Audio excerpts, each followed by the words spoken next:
So here we go. Hello. Uh, I'll give my introduction first. I am Ekta Raghuvanshi. I am the South Asia analyst for RAIN, and I have my colleague Isaiah with me who'll give his introduction now. Yeah, name's Isaiah Galassi. I'm a global security analyst at RAIN, and today we're going to talk about recent tensions in the Taliban-Pakistan strategic partnership. Mhm. So yeah, a very, very interesting topic, and I'm sure people would be talking more about Taliban, Afghanistan, if the Russia-Ukraine crisis had not happened. But yeah, took the spotlight away from it, I guess. But Yeah, just talking about the Taliban and Pakistan relationship, it's interesting to say the least. We've seen Taliban was supported by Pakistan for like what past 20 some odd years in its own struggle, and both have deep interests with each other. Pakistan has interests if in Afghanistan if the Taliban is in power, right? Uh, Afghanistan makes a huge country that borders. That has a really long, like 1100 miles something border with Afghanistan, and security or a safety or just stability in Afghanistan is of paramount importance to Pakistan. So Pakistan needs a sort of friendly government in Afghanistan. We know that Pakistan has not had great relationships with the past governments, especially the one before this. So yeah, Pakistan needs a safety and security from a friendly government in Afghanistan. We know that. There's other thing that we can say Pakistan needs is that. Uh, through the Afghanistan, it has wonderful opportunity to go into the Central Asia or even farther west and have some good economic relations with countries. So we know Afghanistan's importance for Pakistan and Taliban and Pakistan relationship for that matter. I think same could be said about what Taliban wants from Pakistan, right? Currently, we are seeing Taliban is busy in consolidating its own government, its own rule in the country. It's trying to have some sort of political, economic, military stability in the country. It's going through its own phase of this new governance phase, and in Pakistan, it has this very strong ally, I think, at least on the international stage, who can lobby for itself, who can lobby for Pakistan, at least starting with humanitarian assistance or economic assistance. So we know Taliban or the Afghanistan at large also obviously needs Pakistan, and secondary reasons could be. If you we see trade, Afghanistan can take huge advantage from the Pakistan and Pakistani port of Karachi because Afghanistan itself is this landlocked country. Uh, that's it. I think we all know the relationship between Pakistan and Taliban, right? But what's interesting to me is after 2021 August, when the Taliban took over, there was this general understanding that it's this is kind of a strategic victory for Pakistan also, because now Taliban is in power, and Pakistan's other concern of Indian influence in Afghanistan is also somehow mitigated or alleviated. Some said that. But we've seen over the past six and a half months that there are some really contentious issues between the two. And the relationship is not really, I don't know, friendly to say the least. And there are some issues with both Pakistan and the Taliban are almost like putting at the back burner for a moment because they want stability in the region and not really facing them forward. But yeah, I think there are we can see security issues, especially in the Afghanistan-Pakistan border, right? Isaiah, you have been covering a lot about what's happening in the Afghanistan-Pakistan border and some of the militant groups that are prominent there. We've seen some high level attacks in the very recent past in Pakistan. How would you frame this? How would you talk about the security implications in both the countries? yeah, absolutely. I mean, I think there are sort of three main organizations that have Mhm. stepped up, or sort of broad categories of organizations at the very least, that have stepped up their attacks ever since the Taliban takeover of Afghanistan. I think um, a lot of people have agreed that this takeover has galvanized Yeah. militancy globally, but certainly in the region, and we've definitely seen that with the sort of organizations that I'm about to talk about. I mean, the first organization we can discuss, right, is Tehreek-e-Taliban Pakistan, or the TTP. Yeah. This organization was kind of an umbrella organization for some local or regional Mm. militant groups, formally established in 2007, that whose stated goal is to establish a system of Islamic governance in Pakistan that is based on their interpretation of Islam, Yeah. but they've essentially waged a war against Pakistan and Pakistani security forces for years, and framed it Mm. as a kind of defensive action, as a reaction to some of Pakistan's counterterrorism operations against local militants. But kind of recently, we've seen an evolution of the group, and kind of a narrowing of the group's objectives towards reestablishing a durable presence in Khyber Pakhtunkhwa. So, this organization and the groups that are associated with it are traditionally from those kind of tribal areas in Pakistan. They were Mhm. largely pushed out due to Pakistani security operations in the mid 2010s, pushed into eastern Afghanistan, and that is now where they're largely based. But in recent years, they've definitely been making a push back into Khyber Pakhtunkhwa, and reestablishing a presence Mm. there. But basically, after the Taliban takeover of Afghanistan, we've seen the Yeah. TTP really increase their attacks. I mean, I've got some statistics here. Like in 2021, or I should say in 2020, there are approximately 30 or so attacks attributed to the TTP. Oh, excuse me, sorry. There were sorry, wrong one. There was a 42% increase in TTP attacks in 2021 from 2020, and a Mhm. majority of that increase came after the Taliban takeover of Afghanistan. And those attacks have killed, approximately 330 people Yeah. in And Pakistan. that I think has been the most, at least puzzling for people watching from afar. That and of course, Pakistan. I think many in Pakistan establishment, many did not anticipate this. Many did not anticipate at least an increase in the Taliban, the TTP attacks. Right, when you Right. have and from what I know, correct me if I'm wrong. The TTP operates from the border regions. In Pakistan and Afghanistan, and it has sought shelter in Afghani border provinces, right? 100%. I mean, the Yeah, most recent sort of statistics that have been coming out have put the number of TTP militants in Afghanistan at around 3,000 to 5,000, yeah. and they're primarily in those sort of eastern Afghanistan, near the Pakistani border. Um, but yeah, I mean, there has been a consistent trend of increased attacks Hmm. following the Taliban takeover by the TTP.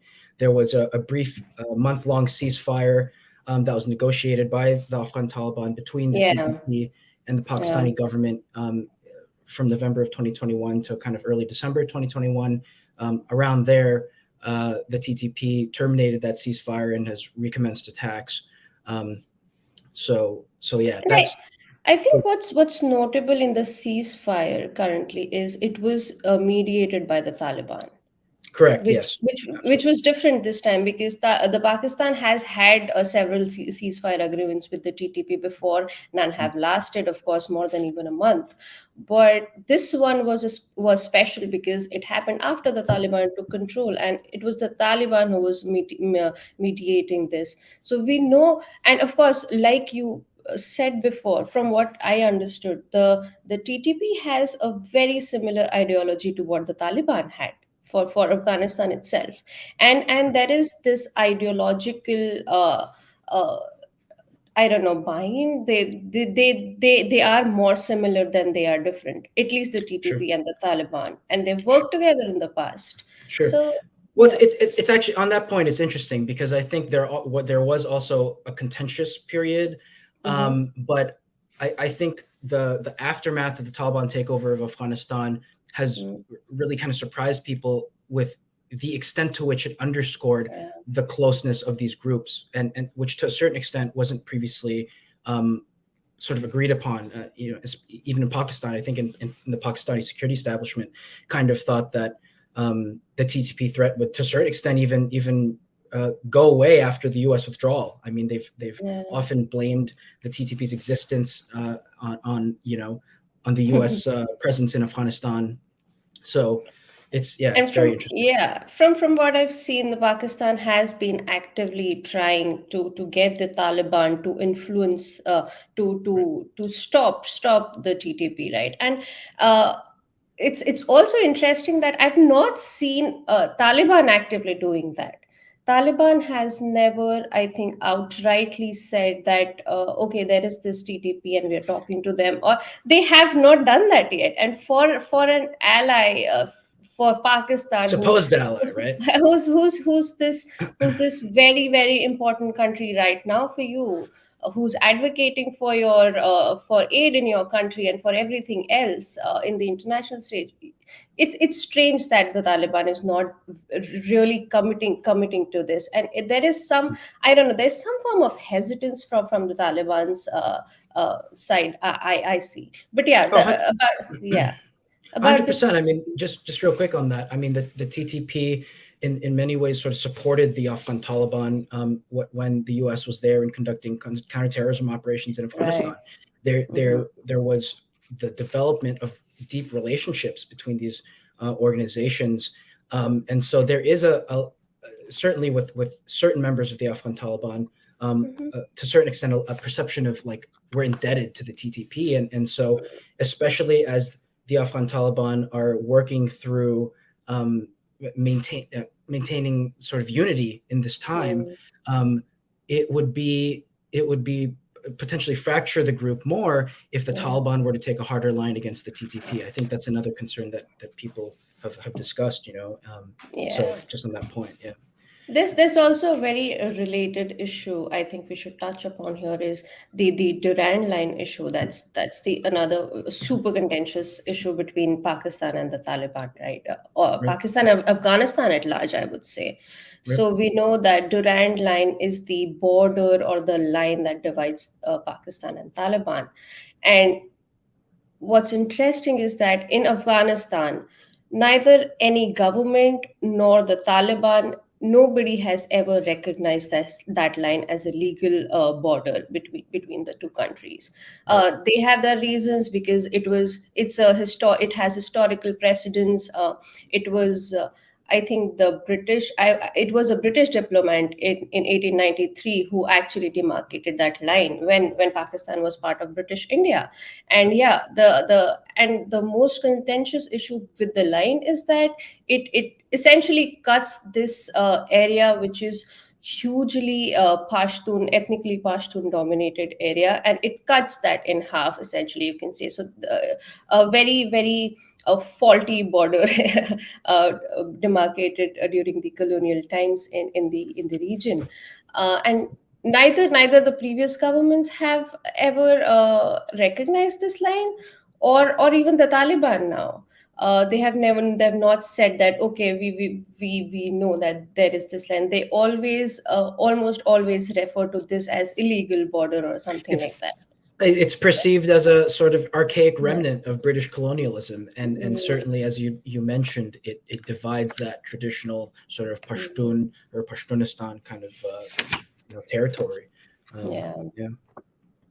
So So the please, yeah, no, I just to talk a little bit, because we always talk about the security threats from TTP to Pakistan, and TTP operates in the same line, same region as this Durand line. So right. I think this is also very very connected if we think about it, right? Taliban does not want to commit to the TTP issue. That's just me thinking here, because maybe uh, I mean, it does not and want do to they have the divide capacity? this region. It is Sorry. it No, I think main there is this basic ideological I think motivation of the Taliban, that they do not want these Pashtun areas that have been illegally divided according to them in the past to exist. They do not want to accept that, because that's essentially dividing their own people. Right. that there is a reason why nobody in Afghanistan has ever accepted this line, and this Absolutely. this is an even more difficult I don't know, issue between both the Pakistan and the Taliban. I think I know that Pakistan has been fencing the Durand Line, right? It Correct. has For years. said that, yeah, it has said that they've fenced what, about 90% of the Yep. I Durand think Line. 94%. It's Yeah, nearing completion, apparently. it is. And I also heard about there were some security instances or conflicts between either the Taliban security, or Taliban soldiers, if we can say so, and the Mm, Pakistani security officials at the Durand Line when they were right. fencing it. Right. But Right? so I mean, the Taliban have even sort of removed, parts of the fence and Physically removed. right, and then they've threatened to engage Pakistani sort of forces or personnel that are attempting to complete that fence.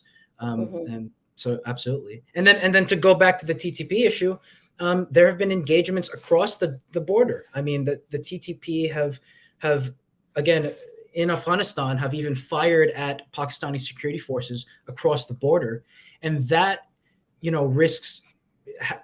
Pakistan has retaliated Mhm. allegedly with artillery fire, mortar fire against TTP presence, apparent TTP presence in Afghanistan, um, and it's kind of testing the restraint of Pakistan Yeah. and the extent to which they could potentially escalate their strikes against the TTP. I mean, and there's been unconfirmed reports of unmanned aerial vehicles sort of loitering in that area. There was an attempted targeted strike, Yeah. drone strike, so-called drone strike against a TTP leader in Afghanistan Right. I believe it was December 2021, right? Uh-huh. Uh-huh. So, and this is not to say that it was Pakistan, but the sort of who do we think it is, right? It's either the U.S. or Mm. Pakistan. At least that's the speculation. So The yeah, drones, right? Yeah. correct, yeah. Mm.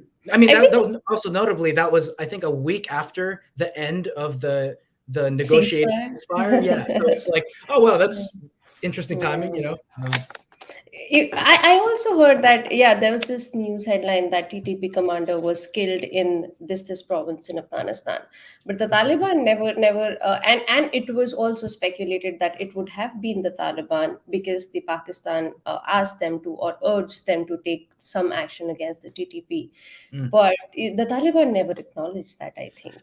mm, Yeah, so the interesting. conflict here that you mentioned, they do not want to spark anything new. The Taliban is Right. already dealing with its own security issues with the ISKP in the country.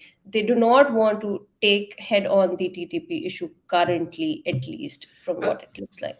that's what I was going to mention earlier. Is it's not only an issue of lack of willingness, right? It's Mhm. also an issue of are they even capable of effectively influencing, whether through kinetic means or through discussions, um, the, the TTP Yeah. as well as a couple other organizations. Look, their primary objective right now is to combat Islamic State Khorasan province, right? Yeah. And so there, and not only that, they're already struggling to stabilize and govern Afghanistan. And so Yeah. the extent to which they have the resources to effectively manage these Hmm. sort of very complex issues and threats is also in question. And I Yeah. think Pakistan right now has faith that the Taliban um, will consider its interests. I mean, again, they negotiated that ceasefire. There have been some reports about Pakistan currently attempting to sort of resume Right. or revive these ceasefire Right. negotiations with the TTP. Mhm. Um, so at least for now, it appears that Pakistan has faith in the Taliban to at least Yeah. in certain ways um, take its interests into account. But again, the continuation of TTP attacks, Mhm. the border tensions, you know, these are going to potentially affect that relationship, or at least potentially inspire maybe a reassessment of it. Yeah, So I think going forward, if we can maybe talk about some signposts to what to look forward to in at least with respect to the Pakistan and the Taliban or Taliban and Afghanistan relationship. I think Right. there are two very notable things in the very short term. One, as you just said, you we have to, I think, monitor how the consultations or negotiations with the TTP, either in Afghanistan through the Taliban or through the tribal elders or whoever it is, how they proceed and what's the outcome of them. That's very important, and very related to that is how does Taliban respond to the TTP? Does it take any action against them? and Right. and the second thing I could maybe, from my point of view, I think the Durand Line issue is here to stay. Right. And we've seen Pakistan saying that, or the Taliban, I think it was the acting foreign minister of the Taliban. He said that they are considering this issue in their some council of ministers or something. This is a very sensitive issue for the Taliban also, and they Certainly. have, yeah, I don't I they are very unlikely to accept this Durand Line as it is Mhm. right now. And it will be very interesting and important to monitor how the Durand Line negotiations, or even if there are negotiations in the future and consultations about the issue between the two, how they proceed, how they happen, what happens with the fencing and Right. restrictions that Pakistan has on people crossing the border. There are Right. families which are divided in the border, and the Afghans are really not happy about that, right? Is Right. there any other thing you could say, maybe to look out for? Mhm. No, I mean, we mentioned earlier as far as Taliban's interest in maintaining this uh, relationship, or the extent to which they can, or I guess from Pakistan's point of view, the extent to which the Taliban can effectively influence these organizations Yeah. and lower the attacks in Pakistan, right? Because if Pakistan perceives the Taliban incapable, besides for the fact that they're unwilling, that's going to potentially say, look, we'll just take matters into our own hands and conduct strikes in Afghanistan ourselves. But, in terms of the security issues, we didn't even get to mention much about the Baluch separatist Yeah. organizations that have a significant presence and sometimes are even based in Afghanistan, that cross the border and conduct operations in Pakistan against the Pakistani security forces, or Mhm. that at least provide distant support for Yeah. organizations, or guidance for operatives in Pakistan.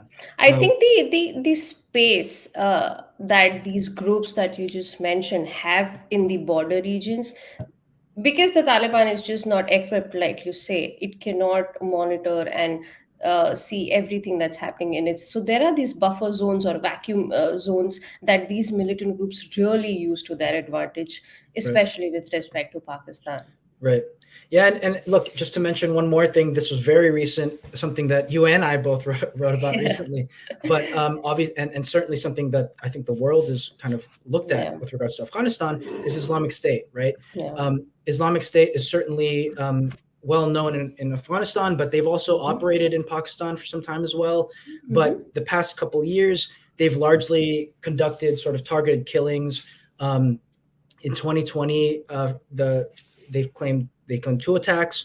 Um, Both of them were relatively significant. I mean, it was a suicide bombing in January of 2020 that killed more than 15 people. In October 2020, there was a bombing at a Pakistani madrasa that killed about 8 people.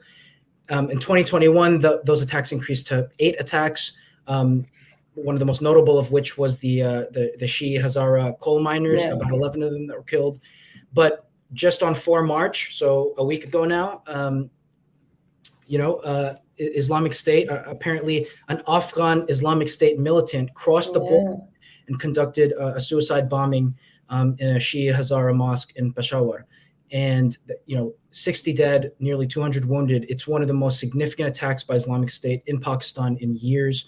Hmm. Um, and then only 4 days later, 8 March, in Sibi in Balochistan, there was another bombing claimed by Islamic State that killed 6 security forces and Hmm. wounded around 22. So that's another thing, right? The trajectory of these attacks, it's too early to tell whether this is going to be a durable long-term trend for Islamic State to conduct these attacks in Pakistan. But the extent to which attacks from TTP, Baluch separatists, and Islamic State continue, that's going to affect Pakistan's willingness to conduct strikes in Mhm. Afghanistan on those militant groups in Afghanistan. Right, right. Yeah, That yeah, that makes the job even more interesting to look absolutely. out for all these different threat actors. And also, just to be clear, we did not today talk more about the political side of things, at least from Pakistan's perspective, because we know that this is the security issues, especially in the border, are mostly Pakistan's military's purview.